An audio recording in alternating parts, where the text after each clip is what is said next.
अगर आपके पास ओपीडी में या इमरजेंसी में पेशेंट आ गया और इसको एक्यूट अपेंडिसाइटिस है, तो आप कैसे डिसाइड करोगे कि इस पेशेंट को सर्जरी की ज़रूरत है या नहीं? तो इसके लिए एक स्कोर यूज़ होता है जिसका नाम है एल्वेराडो स्कोर, या एक निमोनिक से भी याद कर सकते हो मेंट्रल्स। तो इनमें आपने 8 चीज़ें मरीज़ में देखनी होती है, उस बेस पे जो है ना आप डिसाइड करते हो, और हर एक सिम्पटम्स या साइन का एक स्कोर होता है। टोटल इसके 10 स्कोर्स बनते हैं, ठीक है?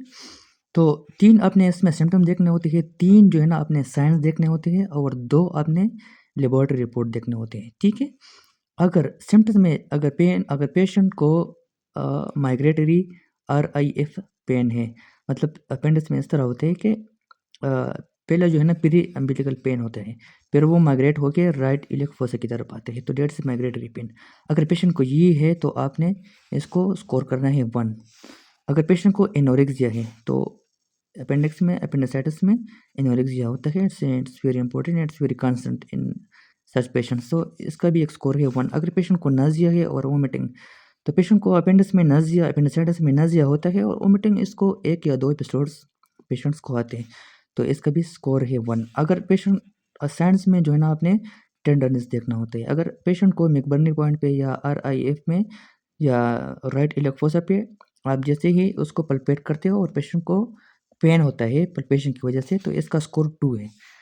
अगर पेशेंट को रिबाउंड टेंडरनेस है, मतलब आप आरआईएफ जो जगह है उस पे आप पल्पेट करते हो, जैसे ही आप उसको तोड़ते हो एकदम से, तो उस टाइम पे पेशेंट को पेन होता है, तो दैट इज़ रिबाउंड। या आप जो है ना परकस करते हो, या जो है ना आप पेशेंट को कहते हो कि आप कफ करो।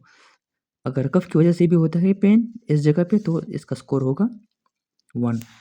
फिर आप मरीज़ का टेम्परेचर चेक करते हो और उसका माइल्ड जो है ना पायरेक्सिया आता है, तो इसका स्कोर होगा 1। एक्यूट अपेंडिसाइटिस में माइल्ड जो है ना फ़ीवर होता है।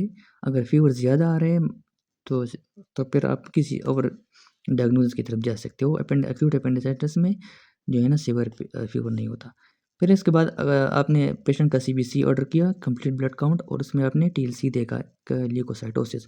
अगर टीएलसी काउंट या डब्ल्यूबीसी काउंट 11,000 से ज़्यादा है, तो इट इज़ ल्यूकोसाइटोसिस, तो इसका स्कोर होगा 2। इसके अलावा आप सीबीसी रिपोर्ट में आप लोग न्यूट्रोफिल्स देखते हो, अगर वो ज़्यादा है 90% से ज़्यादा है, तो इसका मतलब it is shift to left, क्योंकि अपेंडिसाइटिस एक जो है ना एक्यूट अपेंडिसाइटिस एक बैक्टीरियल इन्फेक्शन है, तो इसमें न्यूट्रोफिल्स ज़्यादा होता है, and their neutrophils are immature, so इसका स्कोर होता है 1। तो टोटल इसके 10 स्कोर बनते हैं, ठीक है? तो जो साइंस आपने इसके पॉजिटिव है, आपने ऊपर इसके स्कोर लिखना होता है। अगर माइग्रेटरी पॉजिटिव है तो आप ऊपर लिखो 1, अगर एनोरेक्सिया नहीं है तो आप 0 लिखो, अगर नोज़िया है तो आप 1 लिखो। इस तरह का टेंडरनेस, रिबाउंड, एलिवेटेड टेम्परेचर, इसके अलावा ल्यूकोसाइटोसिस और शिफ्ट टू लेफ्ट, अगर इन चीज़ों में जो भी पास जो है ना पॉजिटिव है, तो आपने उसके ऊपर नंबरिंग करनी है। अगर वो स्कोर आपने मालूम किया, अगर वो 7 से ज़्यादा आ रहे हैं, तो ये एक्यूट अपेंडिसाइटिस है। तो इस पेशेंट की आपने एडमिट करना है और इसकी सर्जरी करनी है। अगर ये स्कोर 5 या 6 आ रहे, तो इस पेशेंट को आपने ऑब्जर्वेशन पे रखना है। इसका सीटी और अल्ट्रासाउंड ऑर्डर करने का, अगर उस पे इन्फ्लेमेशन है, अपेंडिक्स नज़र आ रहे हैं, तो आपने इसकी सर्जरी करनी है। अगर 1 to 4 है, तो इस पेशेंट की अपेंडिसाइटिस नहीं है, तो आप किसी और डायग्नोसिस की तरफ जा सकते हैं। Thank you.